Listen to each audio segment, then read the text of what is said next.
Hey. Hey, it's in the meat locker. Hey, Brett. Hey.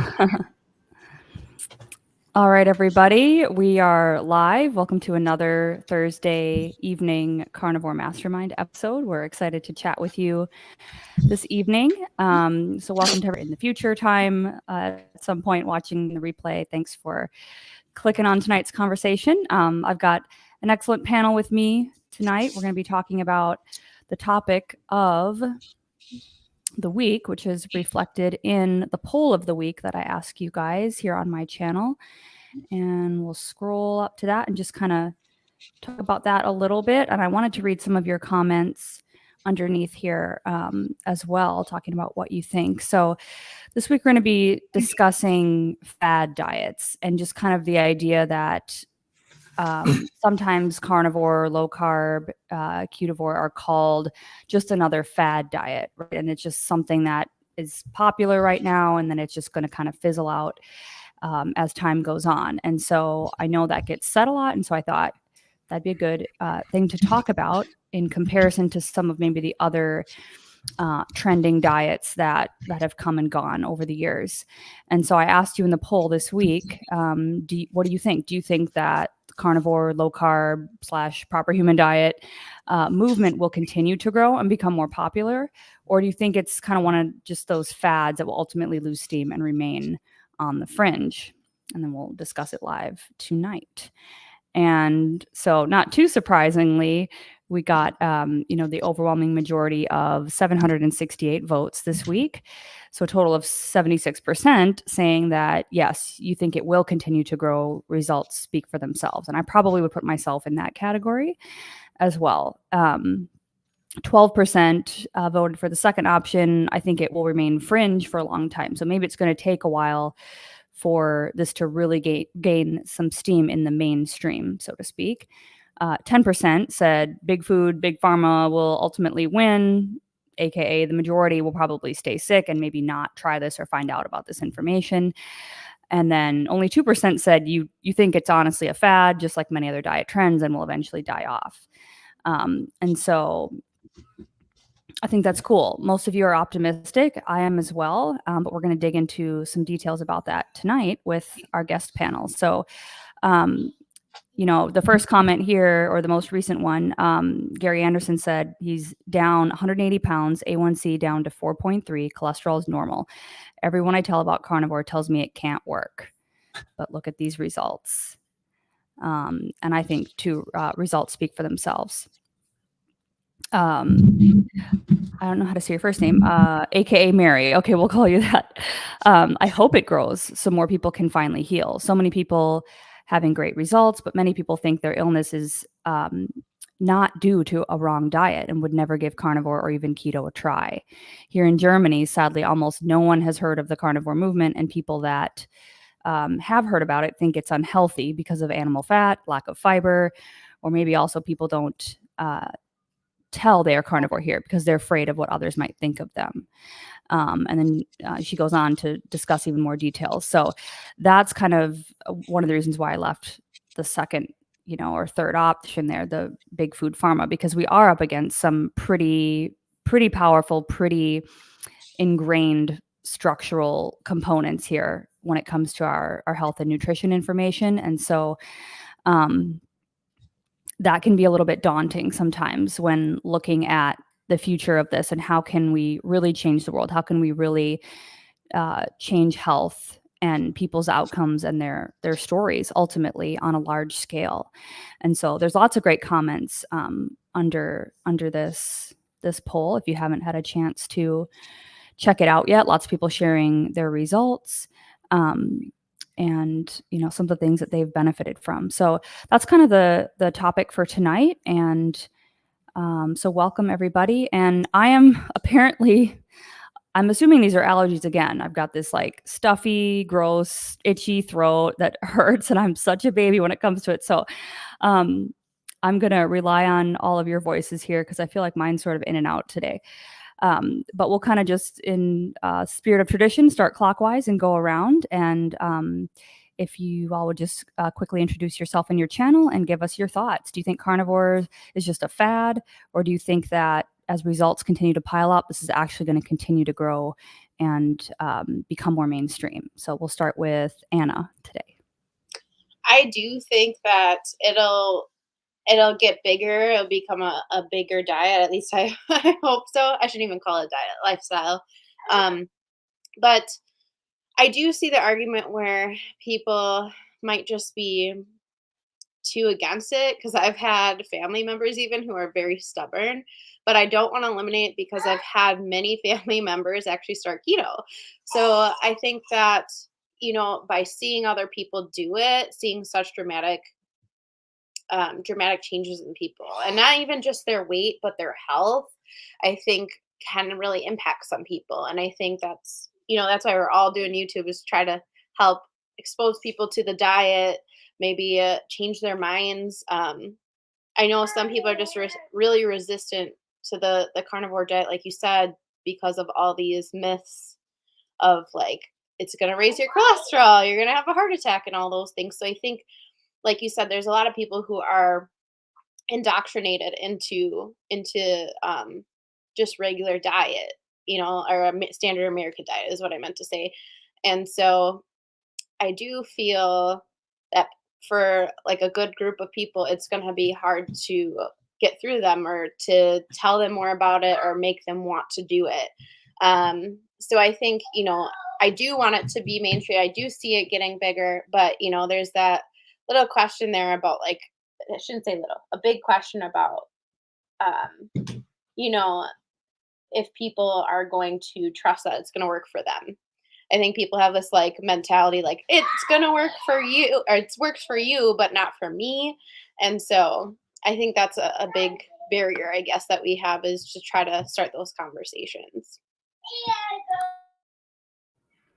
Yeah, I think that's so true. I was doing an interview, a pre-recorded interview yesterday, and we kind of talked about that a little bit, where it's like, thankfully there are the doctors out there now, because if it was kind of just, all of our anecdotal stories, I mean, that's amazing, but it's kind of hard when maybe that is the only basis to go off of sometimes, like, oh, it worked for me, so you should try it. It's like people have a lot of questions, and rightfully so, and so I think it's so great that we have so many medical professionals who have degrees and credentials that are out there speaking on this too, that we can refer people to.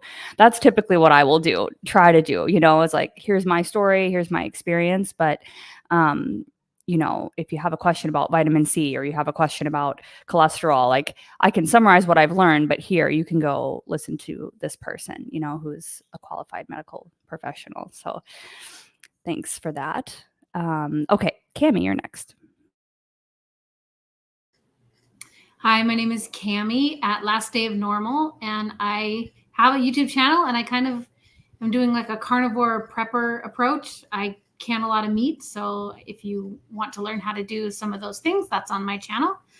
I kind of hope that carnivore does become a huge fad.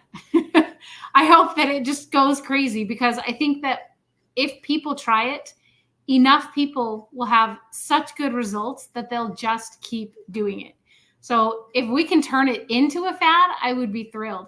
But as far as a fad where, unless it's being supported by media and government and things like that, it would fade away, I don't think that's going to happen. I hope that doesn't happen. I hope that people will see, I feel better eating this way, I'm not going to stop.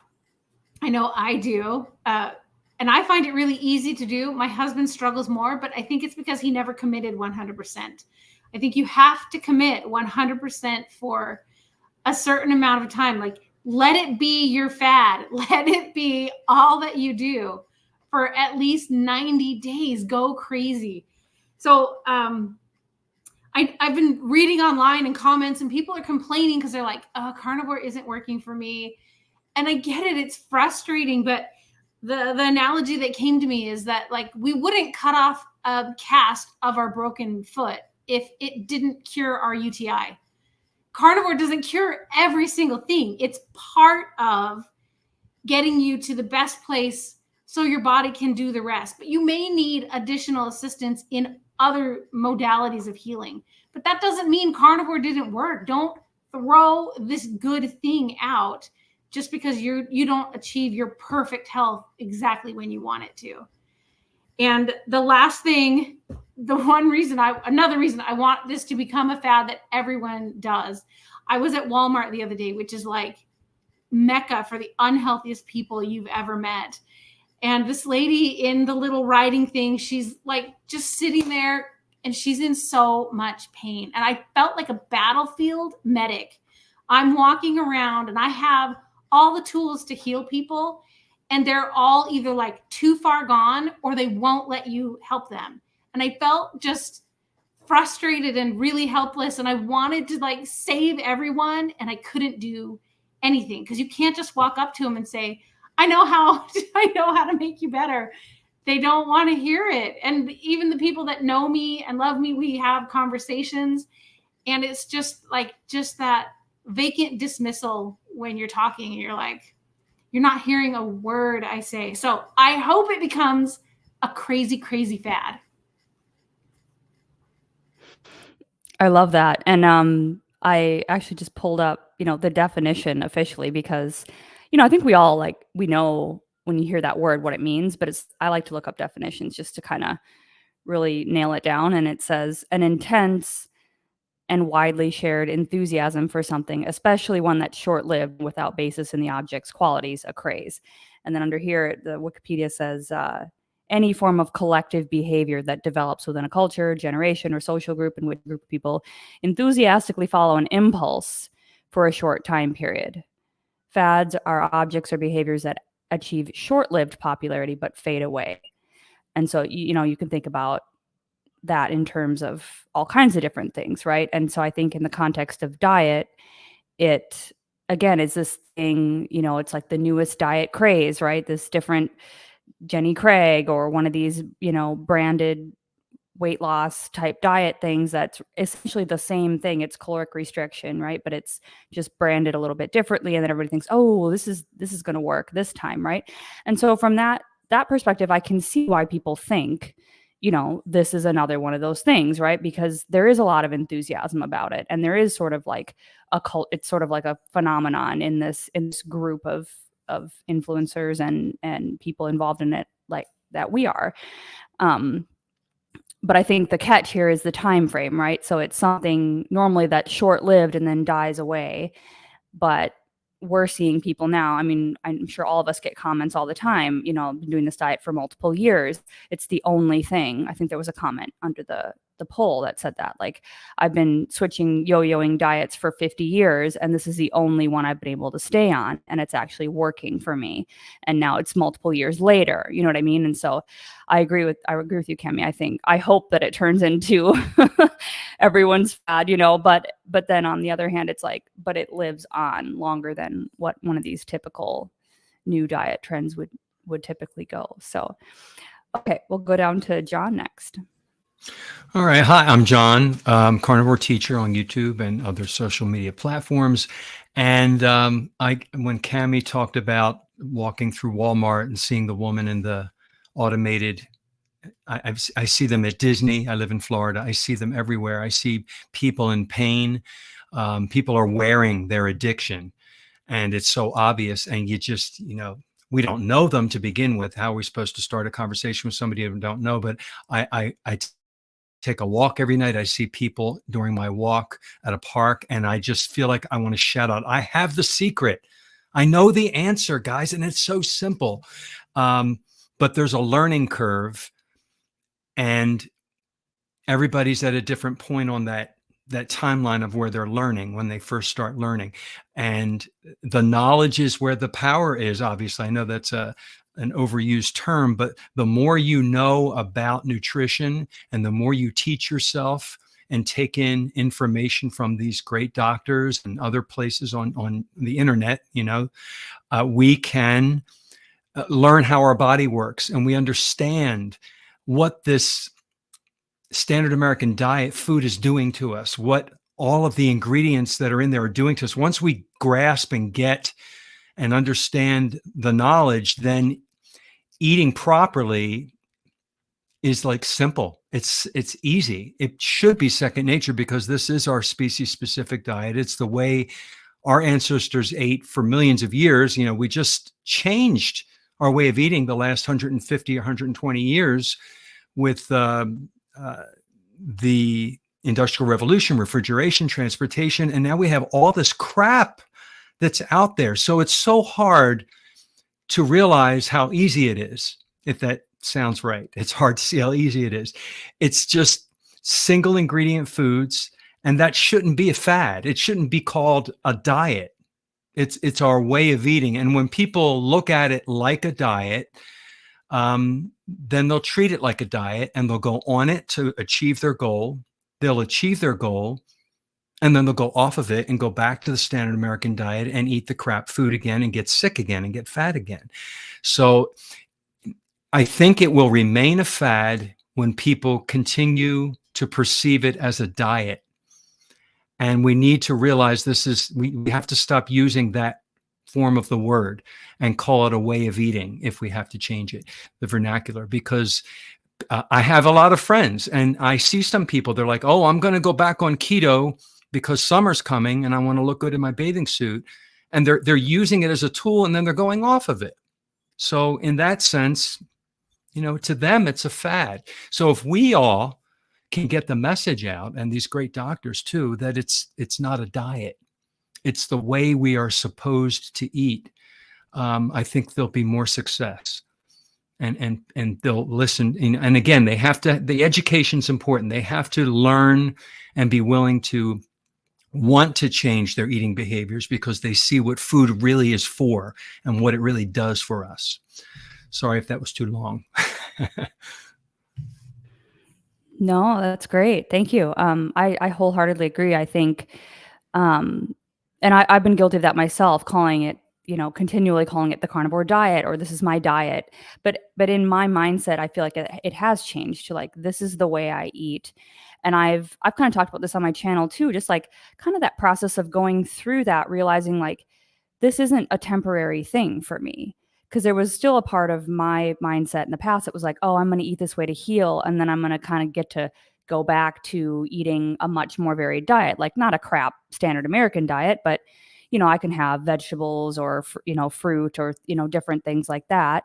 But for me, I don't think that, at least again, like not in the foreseeable future, like that's probably not the way I'm going to be able to be at my best. And so really just looking at this, like, this is the way, like you were saying, we're meant to eat this. And yeah, some people can tolerate, you know, some other things in their diet, but there's nothing wrong with just doing carnivore, you know, and to really feel secure in that was when I had a change in how I've felt being able to stick to this. And it's made it much easier too. Cause it's like, hey, this is how it is. And I'm happy that I found it and I'm happy that it's working and I'm feeling better.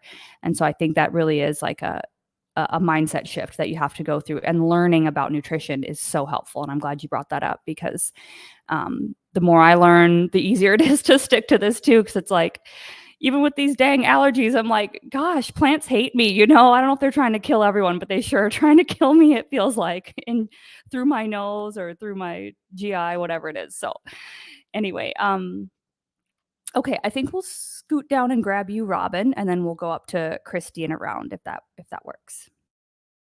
Okay, so can you tell me the question? I'm so sorry I'm late. I just got off work.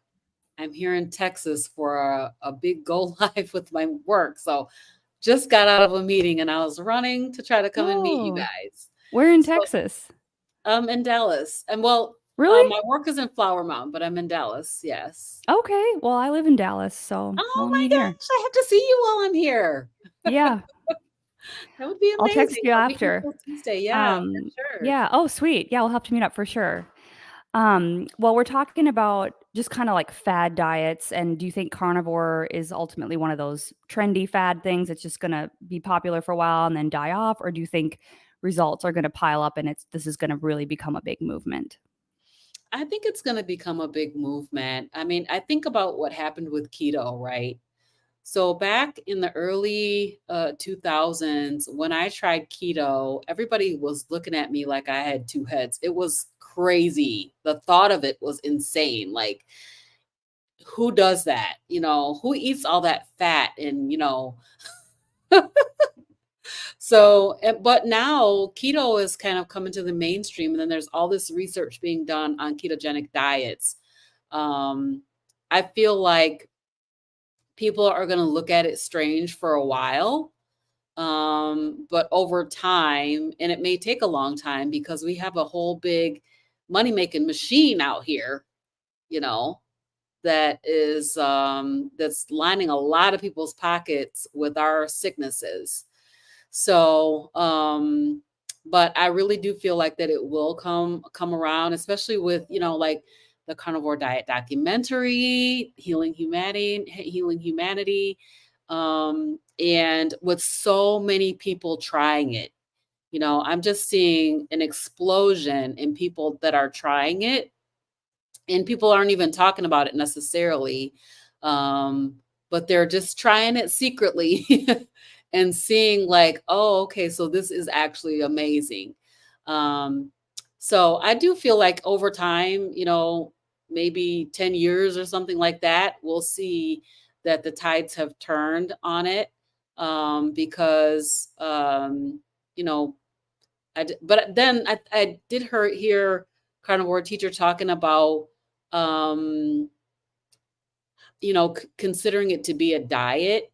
And when we think about things as a diet, and I think about this a lot because of having a YouTube channel and the way you need to talk about the carnivore diet to match up with what people are looking for, so people are looking for they're looking for carnivore diet.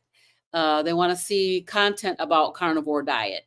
So that is the way that it is being described. Now, I like to think of it or talk about it as a healing protocol rather than a diet, because literally, I have not lost all the weight that I think I probably need to lose, but my body is like, hey, you're good right here for now, so but all of the ailments and the illnesses and the eczema and IBS and all the different, anxiety and all this stuff that has been addressed or is being addressed through this way of eating tells me that it's more than just a diet. It's not just a diet anymore.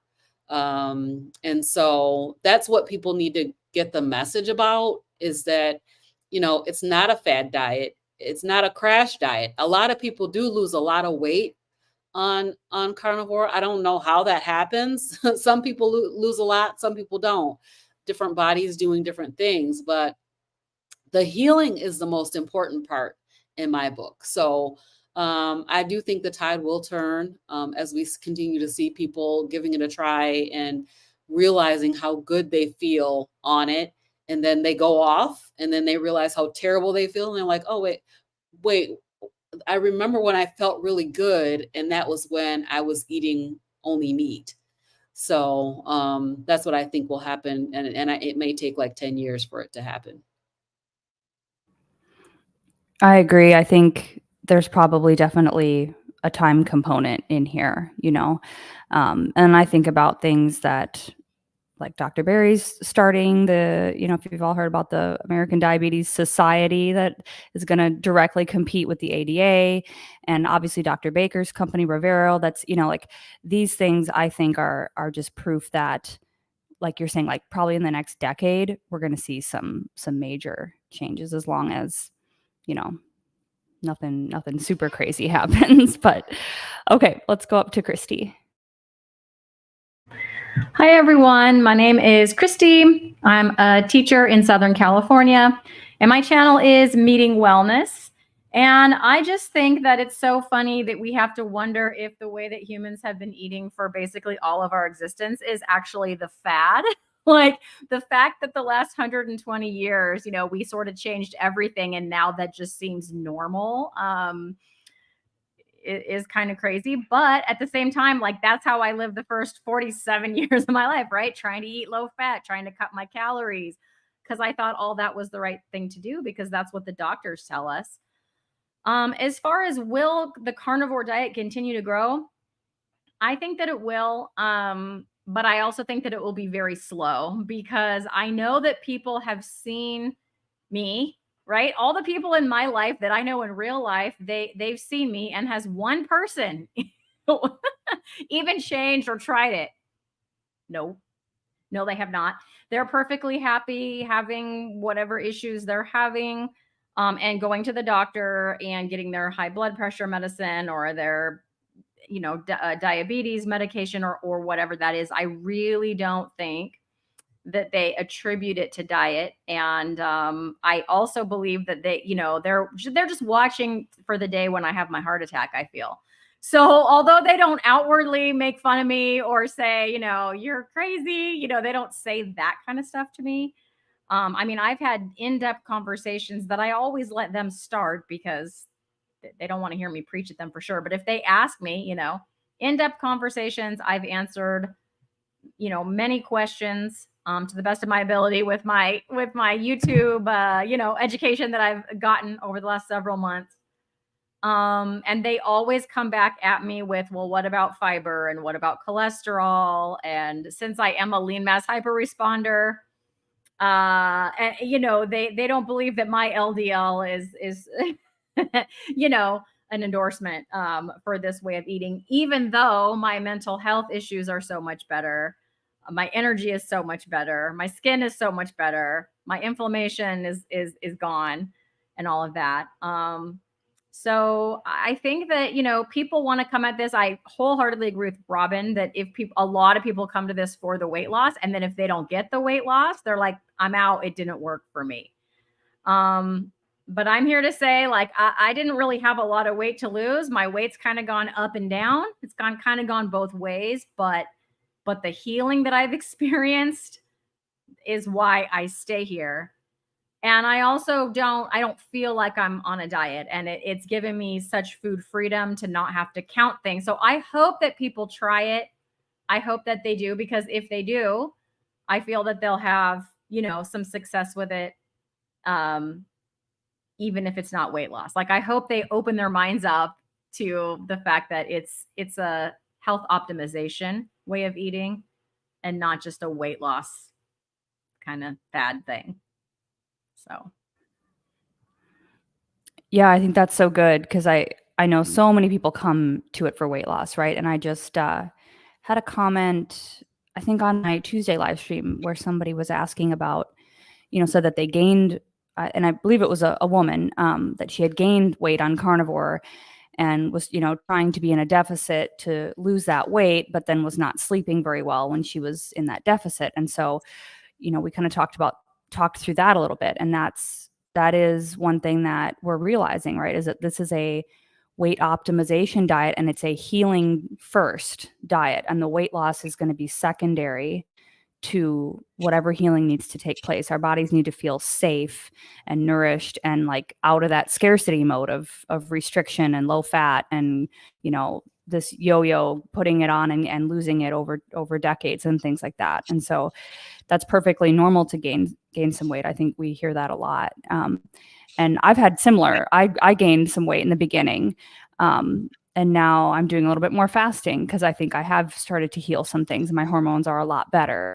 And so I can tolerate that more. And then I'm kind of dropping a little bit of the, excess. So yeah, I think it's so powerful. And again, it's sort of that mindset shift, right? We're not looking at this as just a trend to drop some weight real quick. It's like, we have long-term goals. This is about long-term health and feeling our best, like you were saying, all these other benefits, mental health wise, and things that matter so much too. So awesome. Okay, Brett, your turn. All right. Hey, I'm Brett. Who's Your Carnivore? That's the name of my YouTube channel. I've been carnivore for just over a year, and reversed type 2 diabetes, high blood pressure, aches and pains, all kinds of stuff, feeling good, losing weight, and the weight loss is coming last. I've experienced most of my healing, and then, the weight loss is coming kind of after. But as far as the fad thing, I call myself a carnivore. I don't say I do the carnivore diet really per se, just like vegans don't say they do the vegan diet. They just say that they're vegan.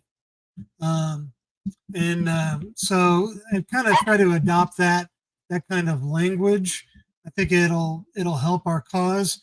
But really, the thing that we're battling out there is 70 years of marketing, advertising, education, by the companies, the schools teaching doctors, the Ansel Keys way of eating, the low fat, low cholesterol, is just so ingrained.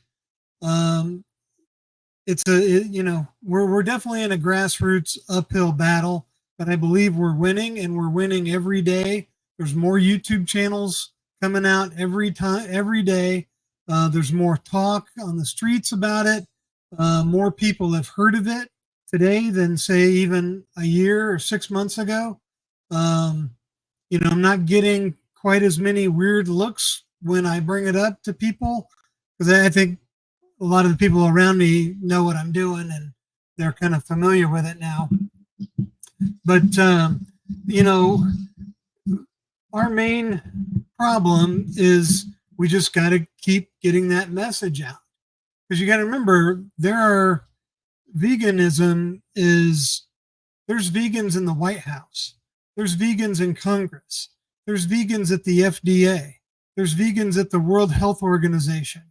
There's vegans everywhere pushing their, idea of what's healthy onto the world. And you got to admit, they're doing a hell of a job at it. They're getting movies on Netflix. They're getting, all kinds of things. So, we just got to keep fighting the good fight, keep pushing our proper human diet, supporting these doctors, and keep putting our positive message out there. And I think our message is the best one, because when people try it, they have real results, and it doesn't take long. Like for type 2 diabetes, I've seen people get off their medications within 30 days. They have to start whittling down their insulin, or they have to get off their metformin. So it doesn't take long. We just have to convince people to give it a try. And I think most people that try it, will, with some guidance, hopefully they'll stick with it. But so we have to keep fighting that good fight. I agree. It's definitely an uphill battle, I think, with sort of the infiltration of how infiltrated the plant-based narrative is into kind of all sectors here. And so, I keep thinking of this point, and so I had to look it up, because I wasn't sure if I had it right. But let's see. Let me bring it up. So there's Dr. Berry told me about this, and I couldn't ever remember if it was 20 or 25%. But basically, it's like 25. It really only takes 25% of a social network changing something to actually make a significant change in kind of what the entire group does. And I thought that was so interesting, because I would have thought, oh, it takes 50% or 51%, right, of a group to really like turn the tide in another direction. But it, according to, the Dunbar rule or whatever that is, it doesn't. So I don't know how well that will play out in our situation, but just to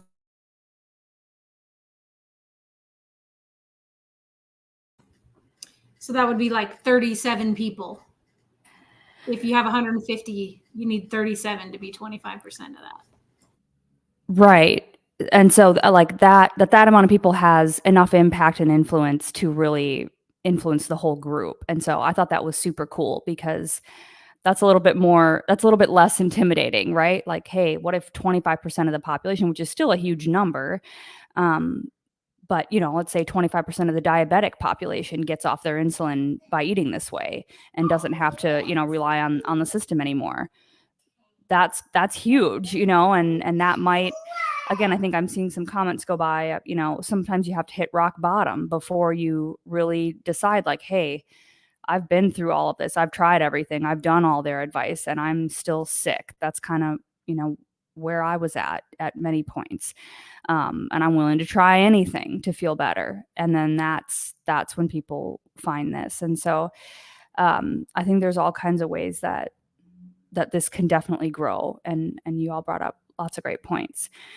So we have a few questions here.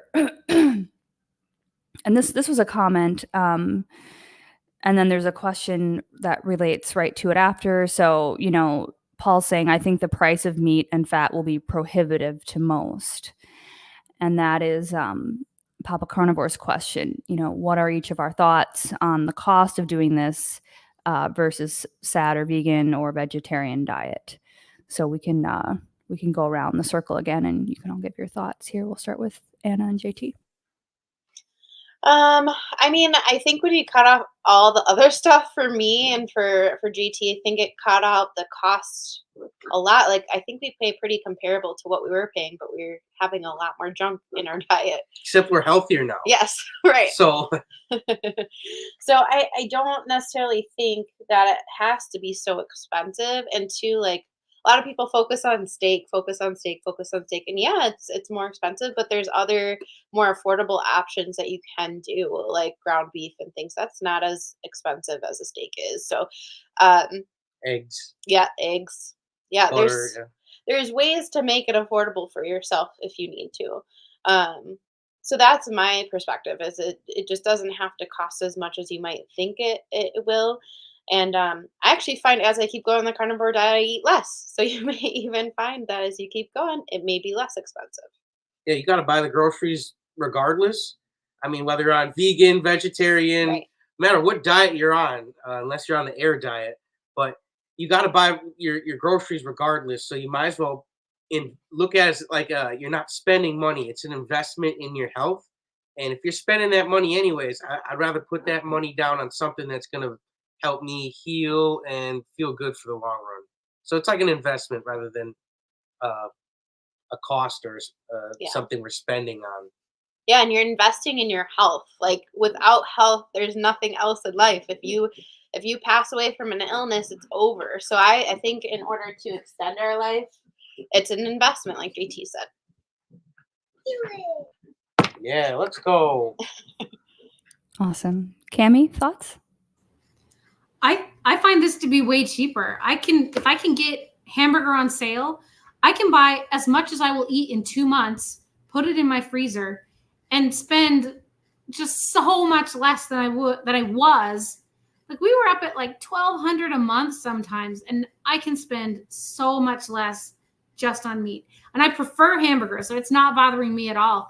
And then I'm learning ways to preserve that meat other than just the freezer so that I can have variety and I don't have to put money into the freezers. There's cheaper and cheaper and cheaper ways. And then my co-pays and my medications and everything is going down. And I love how Callie Means, he talks about how our medical spendings cards, we should be able to get that money, that tax-free money, and pay for these foods as if they were medicine. That would make it even super cheaper. I think it's cheaper. I think it's way cheaper and better. Awesome. John? Well, I don't want to sound redundant, but yes, it's cheaper for sure. I looked at food before as I want it. I want it. I want it to look nice, and I want something that tastes good, and I want to eat frequently. And I didn't really think about. I just spent the money, and now I look at food as nutrition. I look at my meat and think this has protein, it has fatty acids, it has no carbs. This is going to nourish me. It's satiating me.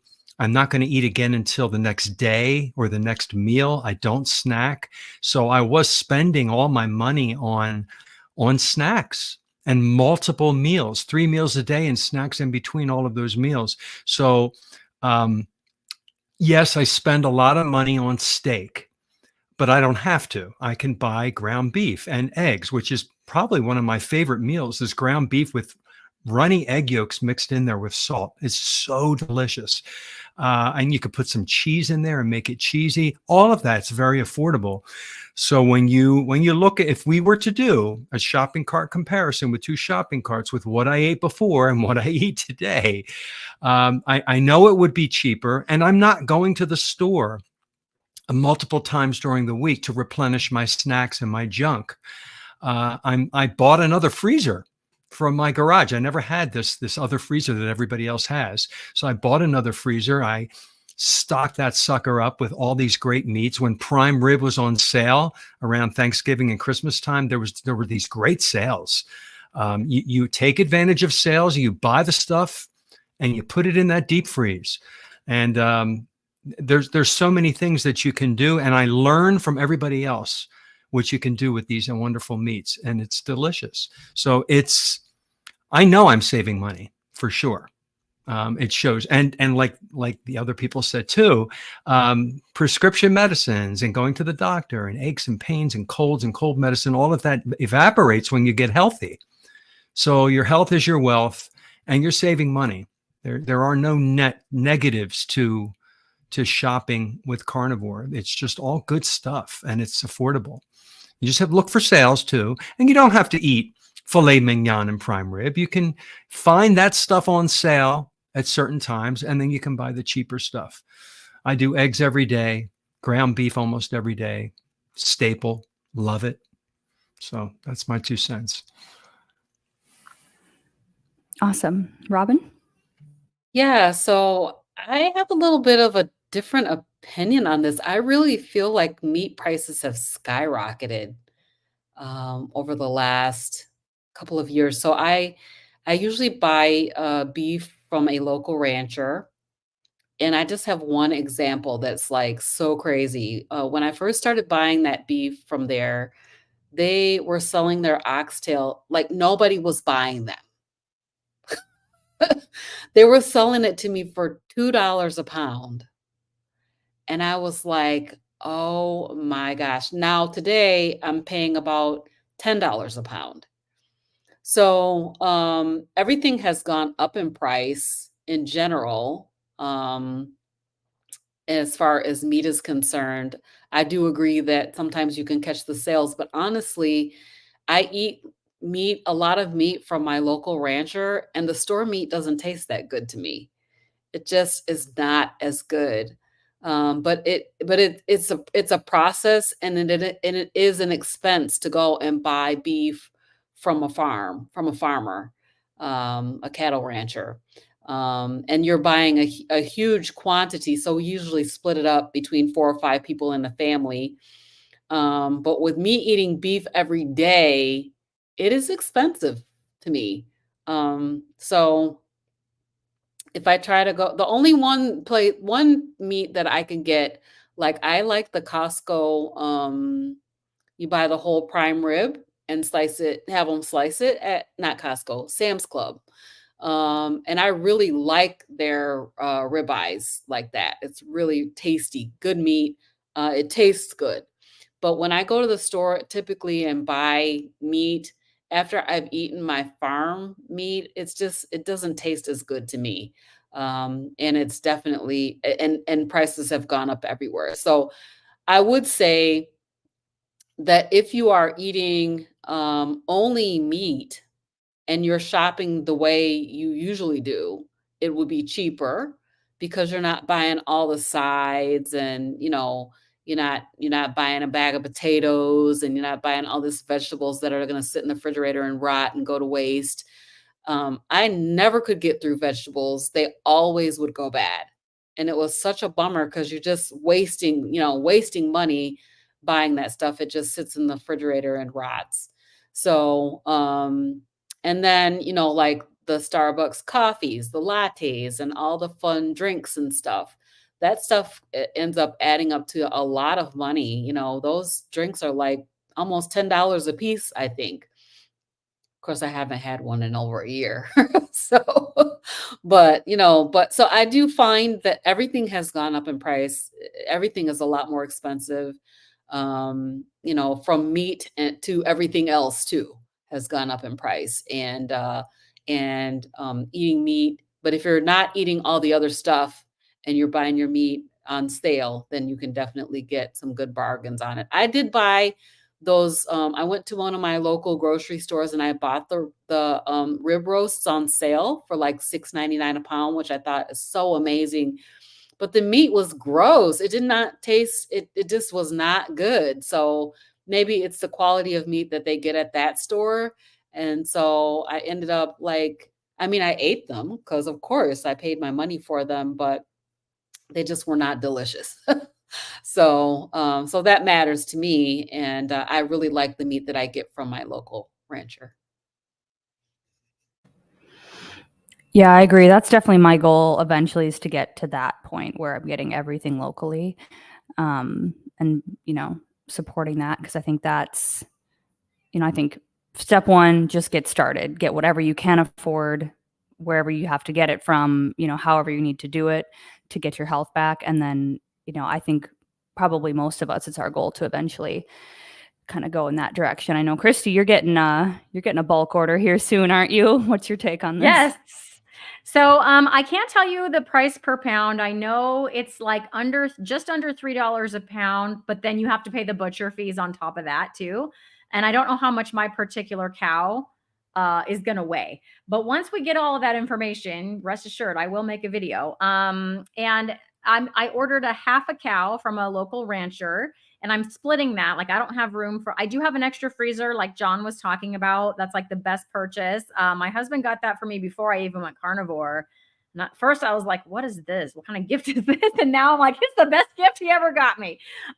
Because like everyone else, I have been looking for, all the sales, but yes, I've had an order for half a cow. It's coming in June, so next month, and I'm splitting that with my mom and brother. So we're going in together. We're going to have to fight over the picanha because no, I'm going to win. It's all going to be mine. Just kidding. But, we'll have to fight over those cuts. And I know that, a lot of that's going to be ground beef. But like John said, there's so many good ways to cook it. And I saw Nia giving the thumbs up on the ground beef with the runny egg yolks and the salt. I mean, hello. Totally delicious. I'm excited to get all that fat, because I haven't ever done the whole fat trimmings thing. So when you buy a cow like that, you have the option of like taking that stuff or not. You have the option, you can get some organ meat ground up into the ground beef if you want. So I'm definitely going to do some of that. So it's a lot more customizable. And I think what I feel and think is that the price is going to be comparable per pound to like ground beef, but like, although it will be a lot of ground beef, there will also be ribeyes. There will also be, all the things. Right. And so I'm very excited about it. Otherwise, like everyone else said, I look for the sales.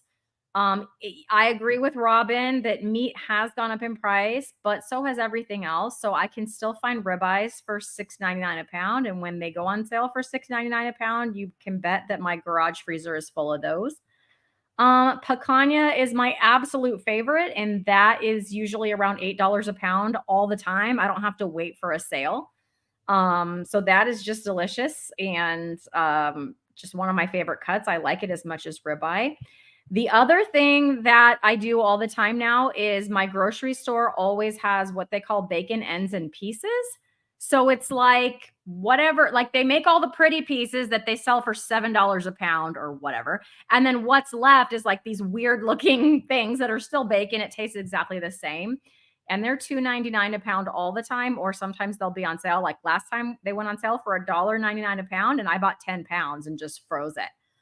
So if I'm not eating picanha or sale ribeye, then I'm eating bacon and eggs, which is absolutely delicious. And I do feel like overall I am saving money because not on carnivore, I had no energy. And I'm a teacher. And so I'd spend all my energy over there in my classroom, and then I'd have no energy. So then it would be, let's hit the drive-through. Well, that's really expensive, really expensive. That really adds up, for a family of 4, which is what we have over here. So even though myself and my son is, I would say, ketovore, are eating this way, overall, our grocery bill has gone down just because of I'm only eating 2 meals a day instead of multiple little snacks throughout the day. And like I said, all the sales and things that I shop for and stocking up and putting things in the freezer. So that's my take. Excellent. All right, Brett, and give us your thoughts. And then this question was directed specifically to you. So if you want to answer that one as well, you can go ahead. I believe, eating carnivore is less expensive, especially, when you shop the sales, because nobody wants to pay full price for anything. But I think about all the food that I used to throw away. I can hardly remember the last time I had to use my garbage disposal to, put, vegetables or whatever uneaten potatoes or whatever down the garbage disposal. So if you think about just the wastefulness of the way we used to eat compared to now, I mean, I can't remember the last piece of meat I threw out. I mean, it all gets eaten here. Even the bones. I save the bones and make bone broth. So it's really the most efficient way of buying food and consuming all the food that you bring home.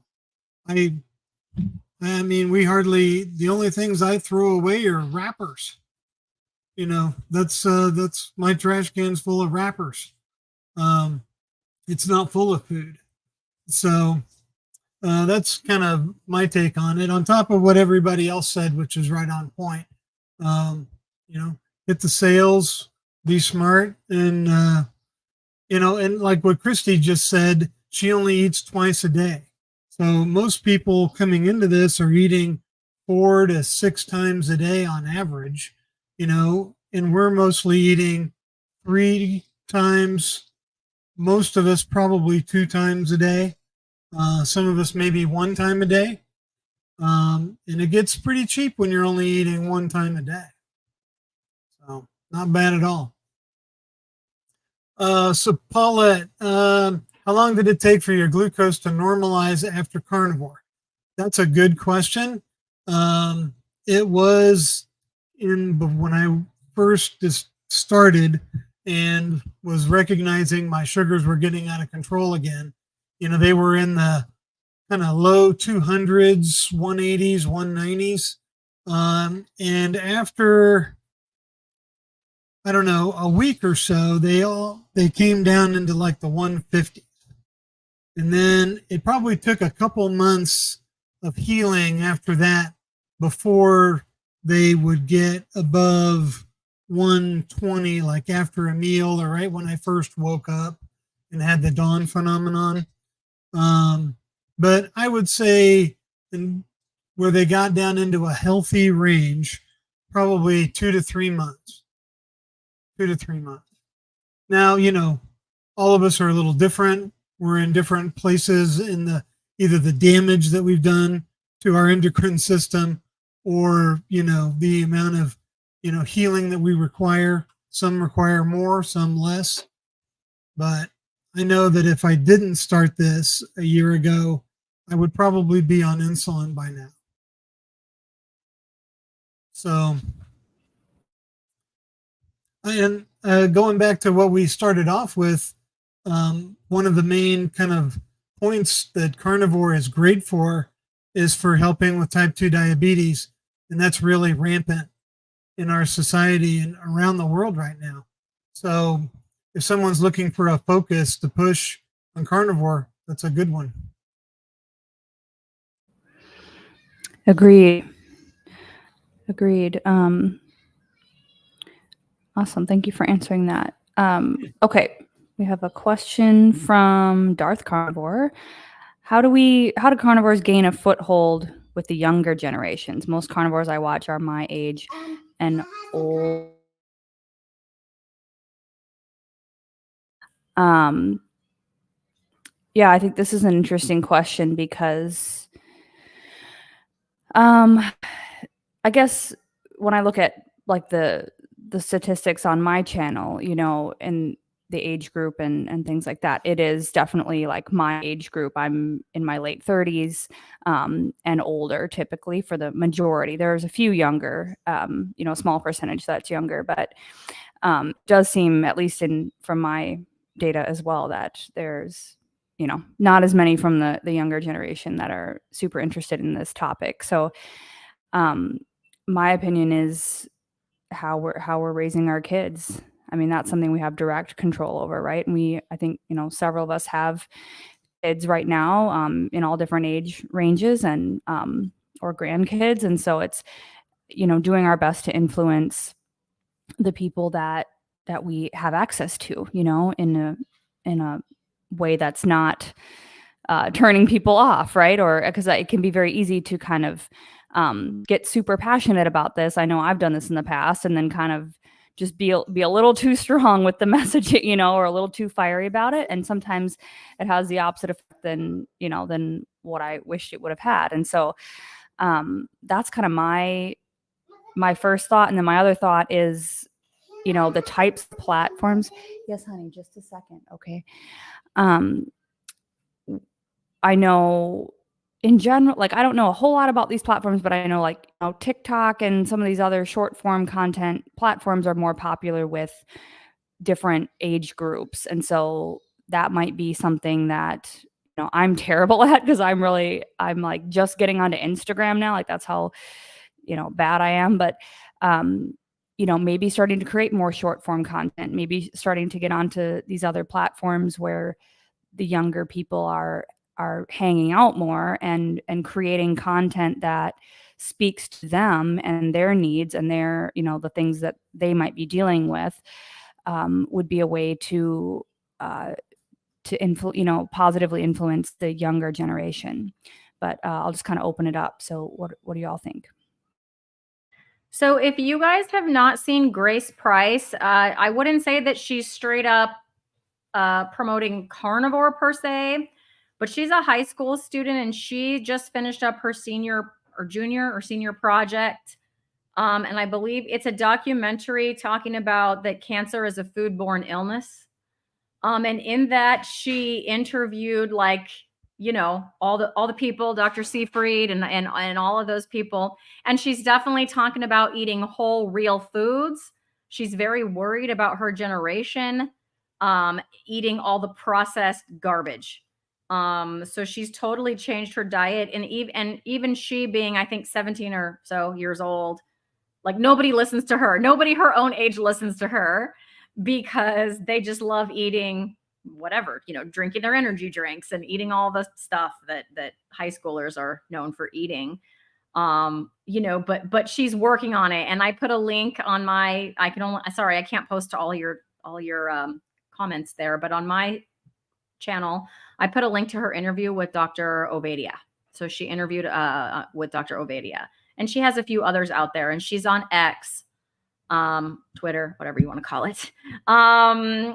So anyway, she's just one, you know, talking about this, you know, just very young, the brand new generation, right? Just about to go to adulthood.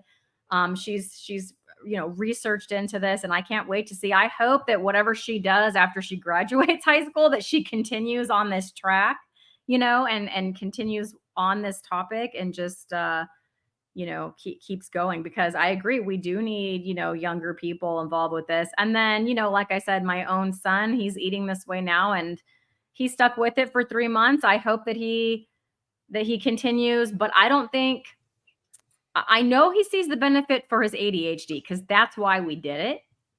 And I know that's why he's sticking to it. But when you're young and you can pretty much eat anything and get away with it because you're metabolically healthy and you don't necessarily feel all those negative effects, you know, I think it's tricky. So this is how I gain a foothold with the younger generations. Have you guys tried one of these?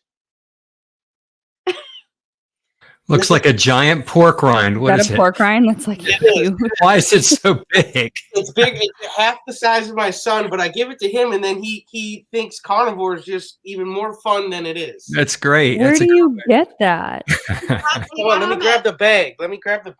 They got them at Piggly Wiggly. I just saw them today, and so they call them pork rind grande.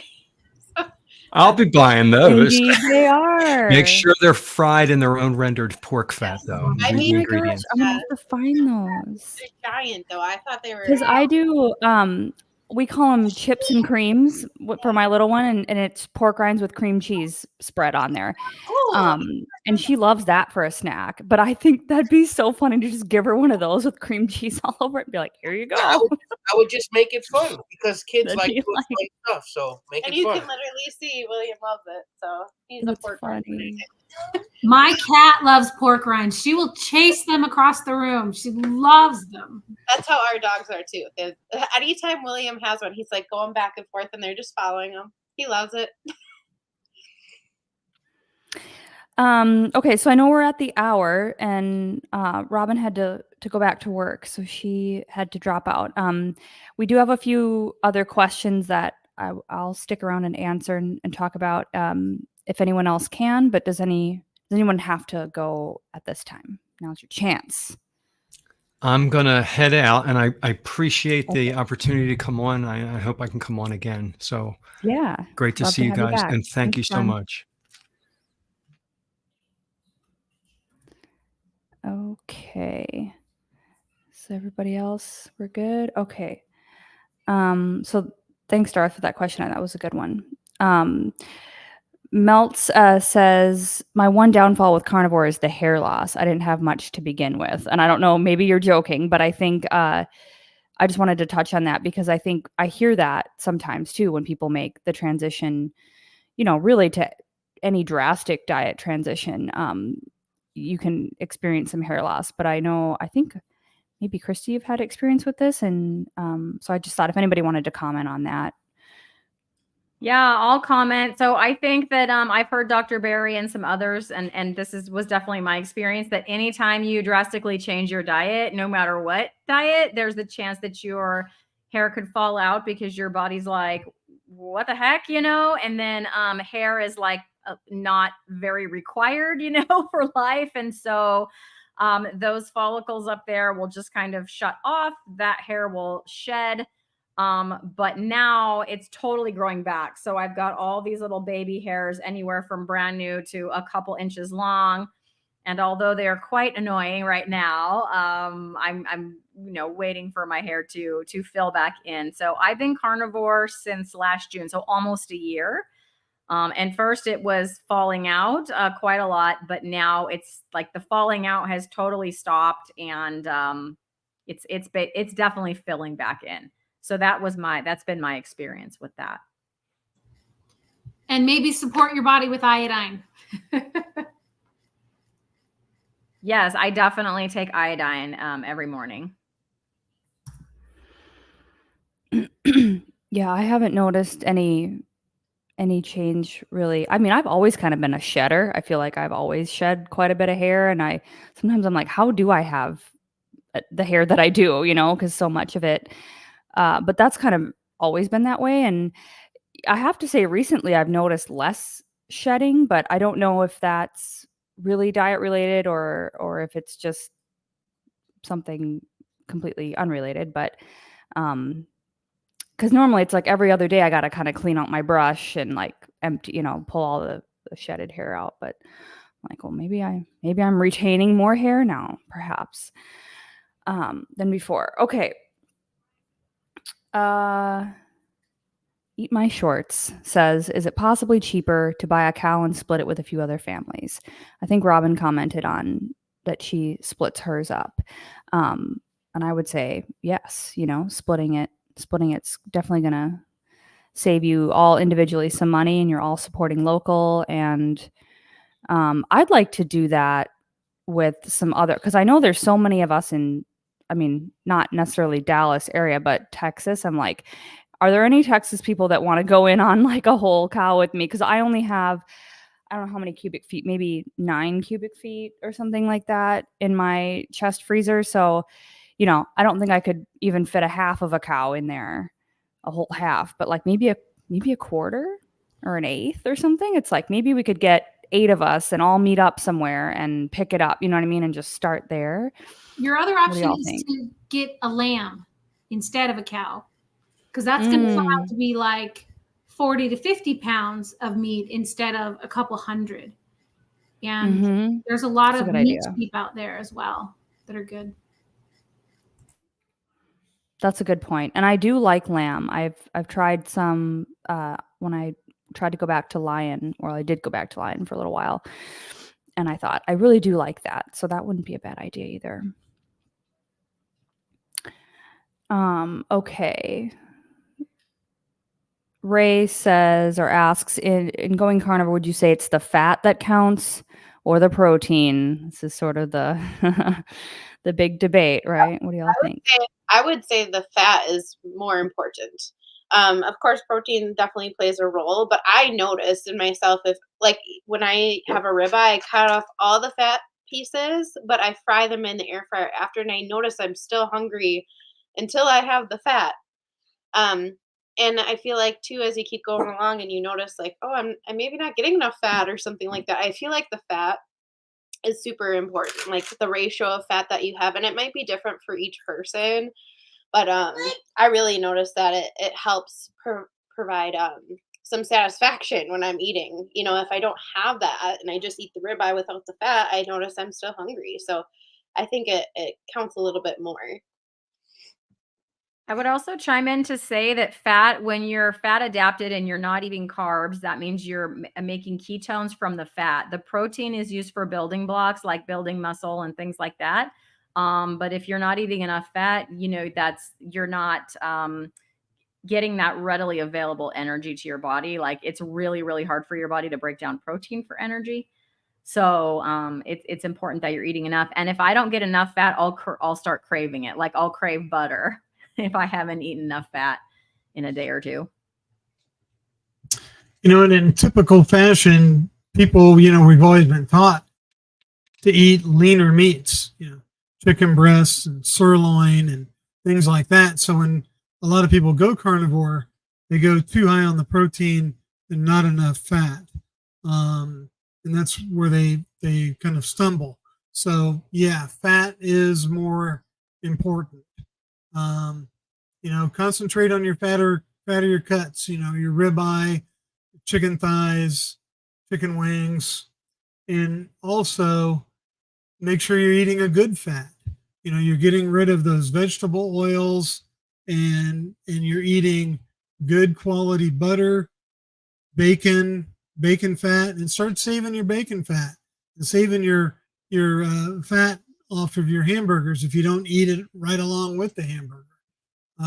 And use that fat to fry other meats in, and keep that fat content up there, and you'll do well. You'll find that you'll start to want it more as you have it more. Yeah, I can second that. I up my fat significantly, and it feels way better, and I get super high ketone numbers now when I'm fasting, even for like 12 hours. I did my blood sugar and ketones live on Tuesday with you guys, and I think I was only like 12 or 13 hours fasted, and my glucose was 84, which is a little high for me. But it was only 12 hours, but my ketones were 3.1 still in that, you know, so it's like almost, I'm sure that's a 3.0 or lower GKI. So once you really get fat adapted, it's like, dang, this is awesome. You know what I mean? Because when you just don't, like, I don't think I was truly fat adapted until maybe, what is it now? Mid-April, or it's May now. Oh my gosh. Maybe only a couple months ago, you know, like after I had that sleep thing in February, and just I struggled with energy. We have a question related to that, so maybe I'll just save this for that. But it's, yeah, you'll know it when you've got enough fat and when you don't, I think, because you can feel it. You can feel the difference. Okay, Jackie's keto journey. Anyone with an egg white sensitivity, ideas for what to do with the whites other than the trash? I think I had so many last year, they sent me around to the ER, maybe. I hope not the ER. But I'm golden with the yolks. Yeah, I currently only do yolks. I don't know for sure if I have a specific sensitivity to the whites, but I just based off of my intuition, I don't think the whites look appetizing. They don't sound good to me at all, but the yolks are just like some days I eat a dozen, you guys, right now. Like I eat at least 6 a day. And like John Carnivore Teacher was saying, like kind of cooked medium, half runny, half cooked over, a burger with some bacon. It's like, this is literally divine. And so currently what I do with the whites is, because my other family members eat full, regular eggs with both components. So the ones that I save all of my whites in a jar or a bag in the fridge, and then I'm dehydrating them and grinding them. And I'm about to get this video together this week to publish for exactly how I do it. But I'm turning it into like essentially the egg white protein powder that you can buy on Amazon for different like carnivore bread recipes and things like that. Or you could just store this, like vacuum seal it and store it for long-term food storage. Obviously, if I was going to use it for food storage, I'd want the yolks in there as well. But for recipes and things like that, it calls for just that egg white powder. So that's what I'm turning it into currently. And so it's definitely going to use, which is cool. What do y'all think? I'm doing the same thing with the egg whites. I'm going to freeze dry. Oh, I'm going to cool. freeze dry. Okay. I never had egg whites send me running to the restroom. But I do think that they give me too much protein. So I try to take a couple out when I have eggs, and just try to have more yolks than I have egg whites. And then a lot of times I'll just cook up the egg whites and I'll give them to the dogs, and they love them. They gobble it up. We cooked up our egg whites once for the dogs, and the smell alone of the egg whites had me running to the bathroom. So, yeah, and the dogs just turned their nose up on it. They were like, "What is this?" So, egg whites, those are good tips because we really didn't know. And then I started just flushing it right down the toilet. So I appreciate those tips. Well, now I'm going to have to try them with Pixel and see if she'll eat those egg whites, you guys. Your house, it ain't even worth. My cats won't eat eggs cooked, raw, nothing. Not at all. Then if my dog farts, then I have to smell egg white farts. So I just try to avoid it. Keep them carnivore, at least with meat, That's a great point, though. Do you think that that's where the flatulence comes from, is the whites maybe? Because I don't get that. I mean, I haven't had that at all, just eating the yolks. But I know like sometimes in the past, like, that would happen but I was eating a mixed diet. So maybe it was just eating it with other foods or something, like the other foods were contributing. But I wonder if it's a histamine thing or something. It could be.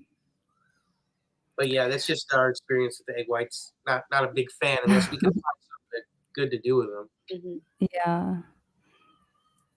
Yeah, I'm excited to try some of those baking recipes. Okay, this one is the one about energy. This is the last one I have starred. So if anybody saw anything else that you want to comment on, let me know. But Mona says, I'm on day 3 of carnivore and feel like absolute garbage, tired and lethargic. Please tell me these symptoms go away. And after how long do things get better? What do y'all think? I have about a 6-month period where I kind of not felt like absolute garbage, but I had energy issues for sure. Right. So I would say, go ahead, Brett. Oh, I was gonna to tell Mona there is light at the end of the tunnel. You'll get through it. If you're tired and lethargic, it sounds to me like an electrolyte issue. Maybe you're not getting enough salt or potassium or magnesium. And if you get to where you feel bad, if you have a jar of pickles around, maybe drink some pickle juice. A lot of people say that kind of peps them up when their electrolytes are down. But just keep at it. 90 days, beef, butter, bacon, and eggs. I'm not sure what you're eating on carnivore. If you're still eating seed oils or, how clean of a diet that you're eating, but, just keep eating quality beef, butter, bacon, and eggs. And, don't be stingy with the salt and the electrolytes, and get a good night's sleep. And just keep going. It will get better. It will get better. Yeah, I'll second that on the electrolytes. Definitely start supplementing with those. And I'll shout out Nia, because if you don't want to pay the big money for them, she's broken it down where she has videos on how you can make them yourself. But I would also say, if you're coming from standard American, like I came from keto and I still had adaptation symptoms for about 3 weeks. So if you're coming from standard American to carnivore, it's going to take your body some time. You don't get fat adapted, instantly. And you're probably going through some carb withdrawal, which is definitely going to make you feel pretty crappy until your body kind of that switch flips, and then it will start to go the other way. I wish I could give you a date. I really wish I could, but I would say stick to it. Try the electrolytes. I've also heard the pickle juice thing that Brett said. I didn't personally try it, but I have heard several people say, that helped them during that initial, transition. I agree with that. Both Brett and Christy. I think one additional thing is just upping your fat intake, kind of like we talked about earlier. I feel like when you often come from the standard diet or another way of eating, you undereat the fat, and then you might feel a little bit tired as well, or lethargic. So I think for me, the biggest thing to add is just adding the fat too, because I did not eat enough at the beginning too.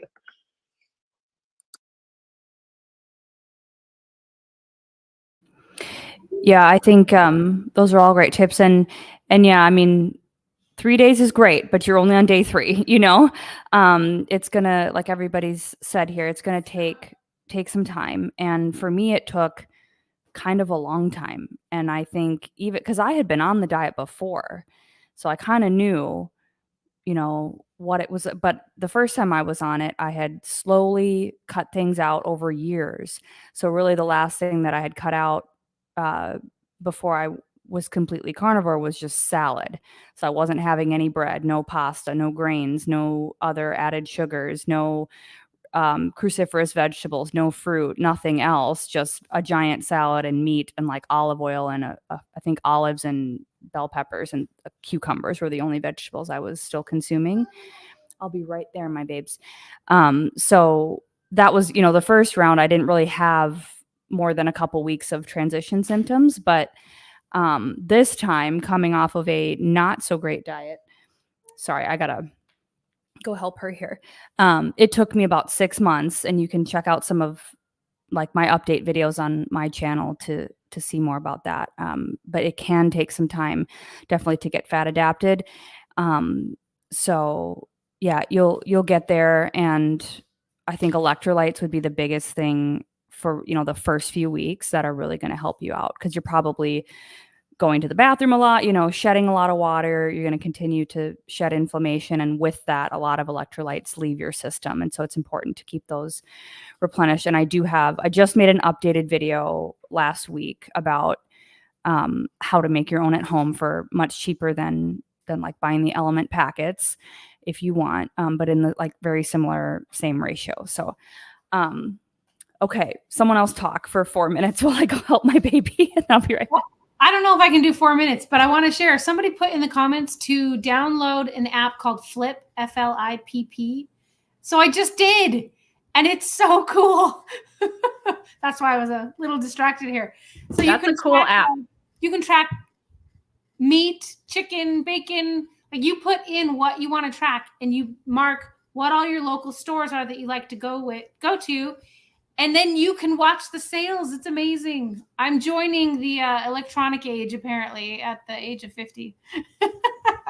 I've never heard of that app before. I'm gonna have to download it myself. I know, everybody get on your phone right now and download it. You're flipping everybody. Yeah, it's super cool because you can check when the sales are happening at what stores. Because that, for me, I don't remember prices, and being able to check and see if I'm at one store to see what it's at another store is just so convenient. That would be really wonderful. Nia, do you have the Flip app? That's what Cammie was talking about. No, but I saw The that comment comment came earlier. through, and I thought that's brilliant because I'm about to make a video about this too. Just some shopping and affordability tips, but I use sorry, I'm She is such a good mom. I love her.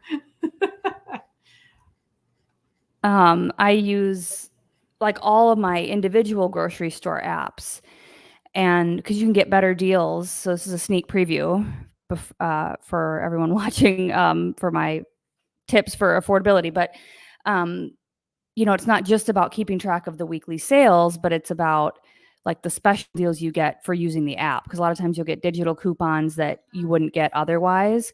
And you can earn points. And then when you get enough points, you get coupons or like just straight money off of like meat department or total, you spend $100 and you get $10 off or something like that. So I really get into those. But I'm like kind of nerdy about those apps. I will definitely get this one and see, because it'd be nice to have like one dashboard, of like all the different stores that I look at regularly. So that's a great tip. Thanks.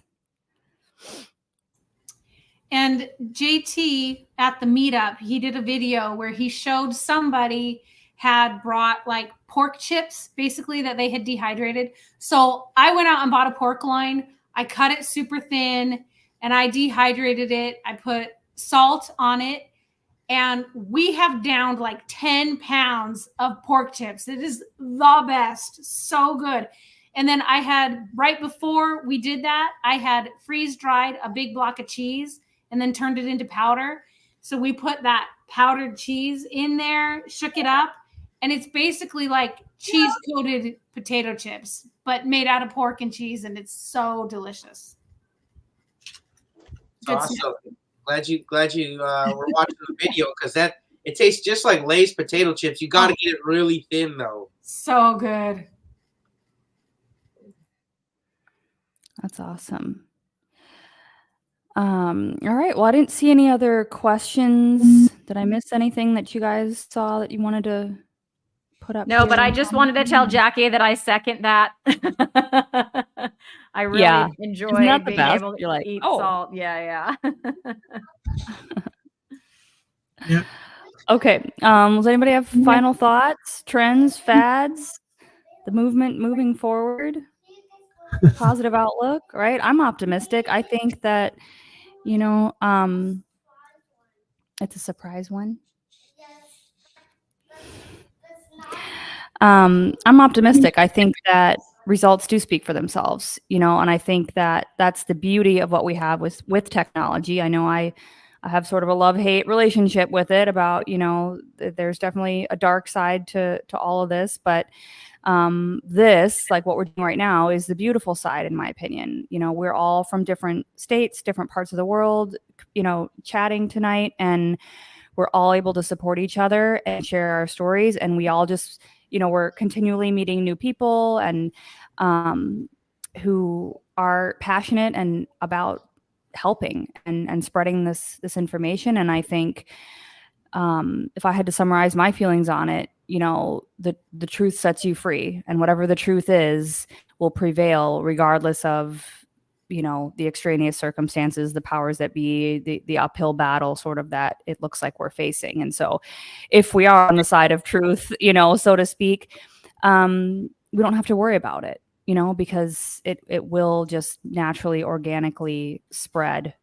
It's really helping people and changing people's lives long term.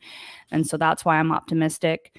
And that's why I love doing this on Thursdays, because I get to chat with all you awesome people who are out there doing the work, and trying to be an example and be an inspiration for others.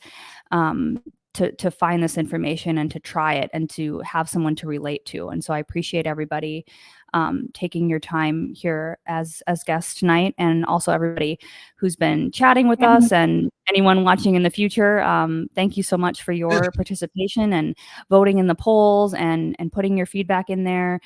That means a lot to me, and it really helps keep me going as far as being a creator and putting things out as well, because we're building these relationships, and that's so important. So that's kind of my final thoughts. Anybody else have a comment before we sign off for tonight? It's fun to see little fads run through the carnivore community within itself, like the butter bacon. I saw like 3 other people make that, so I'm like, I'm gonna do that. So that's fun to watch our own little fads run through. Mm-hmm. That's so true. We didn't really talk about that, but there are like the fads within the sardine thing and the stick of butter thing and that's so true. It's definitely a fad diet. Nia, you just hit what, 20,000 subscribers? You're blowing up.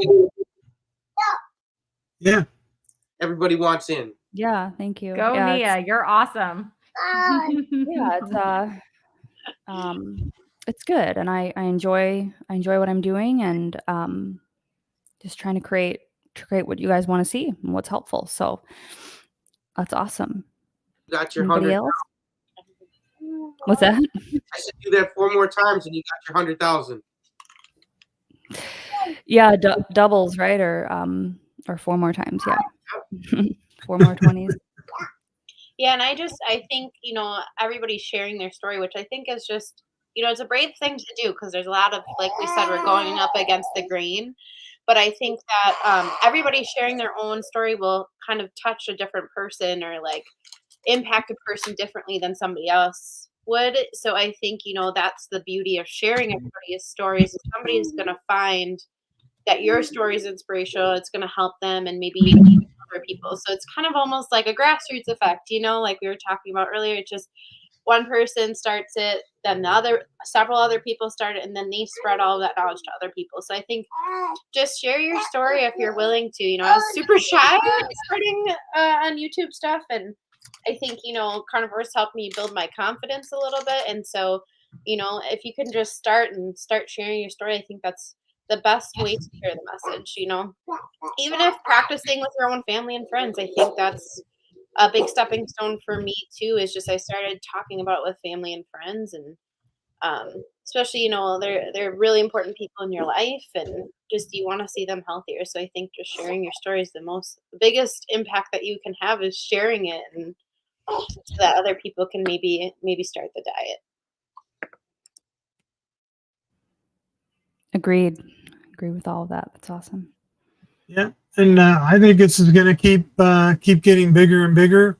And if anybody in the chat has thought about starting a YouTube channel, just get out there and start it, and start spreading the word. I did it back in August, and now I have 1,000 subs that I just hit. So so things are going good. And I also had an idea for a video that I wanted to share with everyone, because I'm about spreading the word.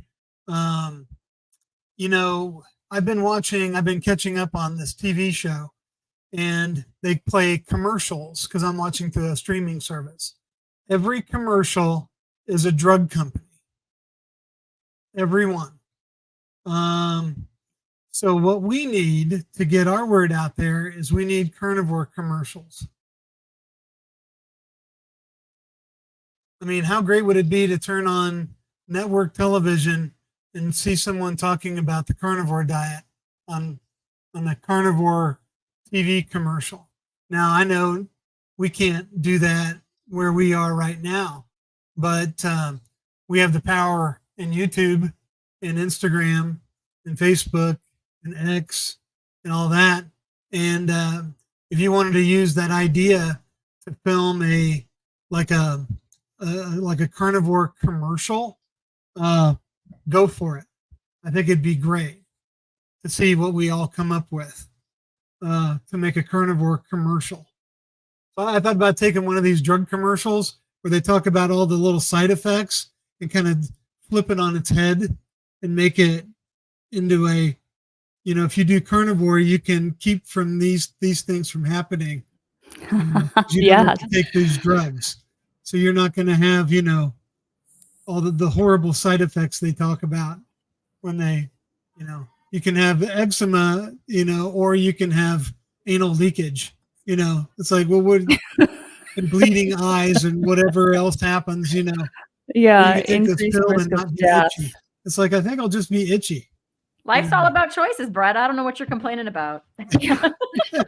Yeah, side effects include healing from everything, and just have some guy like talking in a low, super fast voice, but list like all the benefits. We should just That's we it. should do a video like that. That's it. So that's awesome. Okay, well, I think we did a nice long one tonight. So thanks everybody for sticking in for the full 90 minutes. So appreciate y'all, and we'll be dropping a new poll for the topic for next week. I already have an idea. So we'll be doing that again next Thursday. So thanks everybody. Have a fantastic evening, and we'll see you soon. Bye. all right.